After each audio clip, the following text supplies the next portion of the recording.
में जो मेरे आदिवासी बांधव बसते हैं उनके उत्पन्न का एक प्रमुख स्रोत है बाढ़ हिरड़ा। लेकिन बाढ़ हिरड़ा को वन उपज से बाहर निकाला जाए, उसको डायरेक्ट मार्केट लिंकेज किया जाए और साथ ही में उस पर प्रक्रिया उद्योग हो तो आदिवासी भाइयों के लिए लाभदायक साबित होगा। अध्यक्ष महोदय, मेरे क्षेत्र में आदिवासी विकास के लिए एक इनोवेटिव प्रोजेक्ट राष्ट्रीय वनौषधि संशोधन केंद्र का प्रस्ताव आयुष मंत्रालय के निर्देशानुसार बनाकर सरकार को भेजा गया है, जो मंजूरी के लिए प्रलंबित है। उस पर तुरंत कार्यवाही हो, ऐसी मेरी मांग है, ताकि सरकार की कहनी और कथनी और करनी में कोई अंतर न रह जाए। सरकार ने गरीब परिवारों को पक्के घर देने की बात की, लेकिन महाराष्ट्र के पिंपरी चिंचवड़ में लगभग 5 लाख देशवासी ऐसे हैं जिनके घरों पर अनऑथराइजेशन का खतरा मंडरा रहा है और उसकी वजह है डिफेंस का रेड जोन। अध्यक्ष महोदय, यह ताज्जुब की बात है कि जिन अंग्रेजों से आजादी का अमृतकाल हम मना रहे हैं, उन्हीं अंग्रेजों के जमाने का कानून है डिफेंस एक्ट 1903 और उसके अनुसार पिंपरी चिंचवड़ में डिफेंस ने रेड जोन लगाया है। उसकी मर्यादा है 2000 यार्ड और जो आजाद हिंदुस्तान ने कानून अपनाया, यूएन का स्टेक रेगुलेशन, जिसको 2005 में अमेंड किया गया, उसके अनुसार रेड जोन की मर्यादा 2000 यार्ड नहीं बल्कि सिर्फ 270 से 500 मीटर होनी चाहिए। तो मेरा अनुरोध है कि अंग्रेजों के इस कानून को त्याग कर अमृतकाल में पिंपरी चिंचवड़ तथा देश के अन्य 13 राज्यों में यह समस्या है, वहां 500 मीटर के आगे रिस्ट्रिक्शंस हटाकर देशवासियों को राहत मिले। इन्हीं अंग्रेजों के जमाने की एक संस्था है अध्यक्ष महोदय, आर्कियोलॉजिकल सर्वे ऑफ इंडिया, और इस आर्कियोलॉजिकल सर्वे ऑफ इंडिया के नियमों की वजह से पूरे हिंदुस्तान की जो प्रेरणा है, हिंदवी स्वराज्य संस्थापक छत्रपति शिवाजी महाराज, उनके जन्मस्थल किले शिवनेरी पर आज तक परमानेंट भगवा ध्वज नहीं है। मैं सरकार से पूछना चाहता हूं, जो सरकार आर्टिकल 370 हटा सकती है, क्या वही सरकार आर्कियोलॉजिकल सर्वे ऑफ इंडिया के नियमों में सुधार लाकर छत्रपति शिवाजी महाराज का सम्मान नहीं कर सकती? राष्ट्रपति महोदया ने पॉलिसी पैरालिसिस की बात की, लेकिन एक पॉलिसी पैरालिसिस पिछले 3-4 सालों से मैं अनुभव कर रहा हूं इस सदन में। मैं बार बार मांग कर रहा हूं कि बुल यानी बैल को non exhibiting non performing animal की सूची से हटाया जाए। अब यह भी अचरज की बात है कि हम गाय को माता मानते हैं, गाय को पूजते हैं और गोवंश की वृद्धि के लिए जो अत्यावश्यक है, उस बैल को हमने शामिल कर रखा है बाघ, शेर, बंदर और भालू इनकी सूची में। और अध्यक्ष महोदय, बीफ एक्सपोर्ट में जो अपना देश 10वें पायदान पे था, वो अभी 3रे पायदान पे गया है। तो क्या सरकार को इसमें अंतरराष्ट्रीय षड्यंत्र की बू नहीं आती? और यही वजह है कि बार बार जलीकट्टू, रेकला तथा महाराष्ट्र की शान बैलगाड़ा शर्यत पर पाबंदी लगाने के लिए इसी अंतरराष्ट्रीय षड्यंत्र के कुछ गुर्गे बार बार कोर्ट का दरवाजा खटखटाते हैं। हमारी संस्कृति, परंपरा तथा देशी गोवंश के रक्षण में बाधा उत्पन्न करने वाली इस पॉलिसी पैरालिसिस से बाहर आकर तुरंत बैल को non exhibiting non performing animal की सूची से हमें बाहर निकालना चाहिए।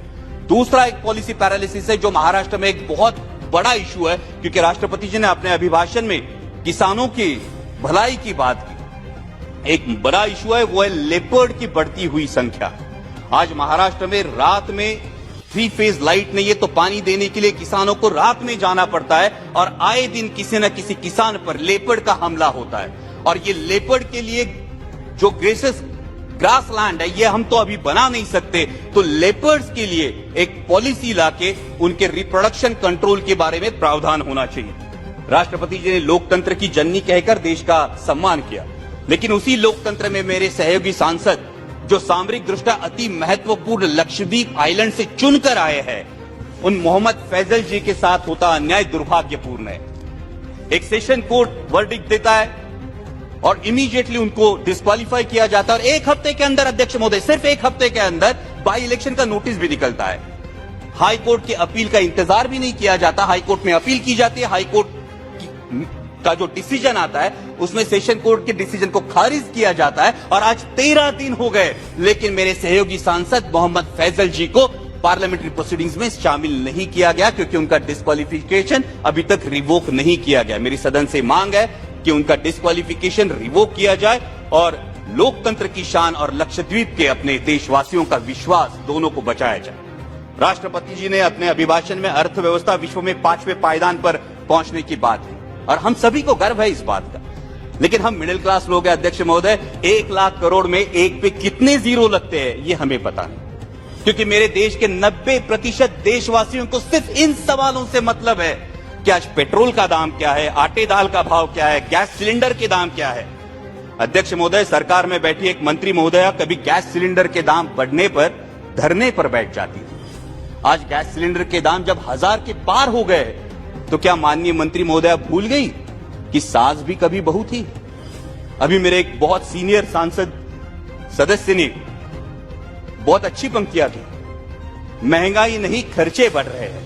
मैं उनसे यही कहना चाहता हूं, जनाब गुमराह मत कीजिए ये कहकर कि महंगाई नहीं खर्चे बढ़ रहे हैं। जुबान तो है आपकी लेकिन अल्फाज किसी और के बोल रहे हैं। लेकिन इस बात पर सभी को सहमत होना होगा कि भूतपूर्व पंतप्रधान स्वर्गीय इंदिरा जी गांधी के बाद पूरे देश पर लंबे समय तक पूरे देश को प्रभावित करने वाले प्रधानमंत्री आदरणीय नरेंद्र जी मोदी ही है। इस बात पर सभी को सहमत होना होगा।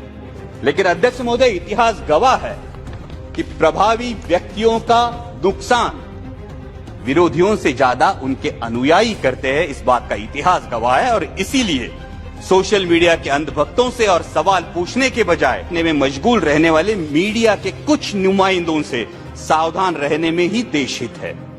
राष्ट्रपति जी ने कहा कि देश विकास की ओर बहुत तेजी से बढ़ रहा है, लेकिन अध्यक्ष महोदय, वास्तविकता यह है कि उतनी ही तेजी से मेरे देश का माहौल बिगड़ रहा है। G20 की हम अध्यक्षता कर रहे हैं, ये गर्व की बात है। और G20 का लोगो देखिए तो बहुत ही प्यारा लोगो है, जिसमें हम विश्व को बता रहे हैं वसुधैव कुटुंबकम। मैं जिस चुनाव क्षेत्र से आता हूं वहां संत ज्ञानेश्वर जी की संजीवन समाधि है। संत ज्ञानेश्वर जी ने तो पसायदान करके आता विश्वात्मके लाहो जोजे वांछीलतो ते लाहो ये कहा है, लेकिन हम विश्व को बता रहे हैं वसुधैव कुटुंबकम, लेकिन अपने ही देश के लोगों को बता रहे हैं ये तुम्हारा मुल्क नहीं, इस पानी पर तुम्हारा अधिकार नहीं। अध्यक्ष महोदय, सभी को याद होगा बचपन में स्कूल में जाया करते तो 10 पैसे की लिमलेट की गोली खरीदते थे और 10 पैसे की लिमलेट की गोली शर्ट के कोने में पकड़ के दांतों से तोड़ के दोस्त को दिया करते थे। अध्यक्ष महोदय, तब फर्क नहीं पड़ता था दोस्त का नाम अमित है या अमजद। आज फर्क पड़ता है। तब फर्क नहीं पड़ता था दोस्त दलित है या सवर्ण, लेकिन आज फर्क पड़ता है। देश का माहौल बिगड़ रहा है क्योंकि हिंदू मुस्लिम के साथ साथ दलित और सवर्ण ये दरार भी बढ़ते हुई दिखाई देती है। कभी हाथरस जैसी घटना होती है, कहीं स्कूल के बच्चे ने सवर्णों का पानी पिया इसलिए उसको पीटा जाता है, मूछें बढ़ाई तो पिटाई, दलित दूल्हा घोड़ी पे बैठा तो आपत्ति। किस विकास की दिशा में जा रहे हैं आप? हर किसी को अध्यक्ष महोदय अपने धर्म पर अभिमान होना लाजमी। 1 मिनट सर, लास्ट। हर किसी को धर्म पर अभिमान होना लाजमी है, लेकिन धार्मिक अभिमान जब धार्मिक उन्माद पर उतर आता है तो इस अमृत काल में जो हलाहल पैदा होगा उसकी जिम्मेदारी कौन लेगा, उसके परिणाम कौन भुगतेगा? राष्ट्रपति जी ने अपने अभिभाषण में जो सपना दिखाया वो सच होने के लिए हर देशवासी को ये समझना होगा अध्यक्ष महोदय कि ये देश सिर्फ 38% वोट बटोरने वाली किसी एक राजनीतिक पार्टी का नहीं, बाकी 62% देशवासियों का भी है। इस सच का सम्मान हो। भगवे से किसी को परहेज नहीं और होना भी नहीं चाहिए, लेकिन भगवा तिरंगे में से एक रंग है, इसी का सबको एहसास हो।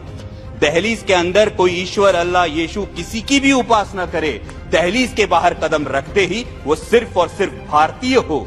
पंथ, प्रांत और धर्म से जुड़ी भावनाओं का जरूर सम्मान करे, लेकिन हर देशवासी की सर्वोच्च भावना राष्ट्र प्रथम हो। तभी अमृतकाल का अमृत अंतिम पंक्ति में खड़े अंतिम व्यक्ति तक पहुंचेगा। डाल डाल पर फिर सोने की चिड़िया का बसेरा होगा और इस अमृतकाल में मेरा राष्ट्र विश्व की महाशक्ति बनकर उभरेगा। जय हिंद, धन्यवाद। Thank you.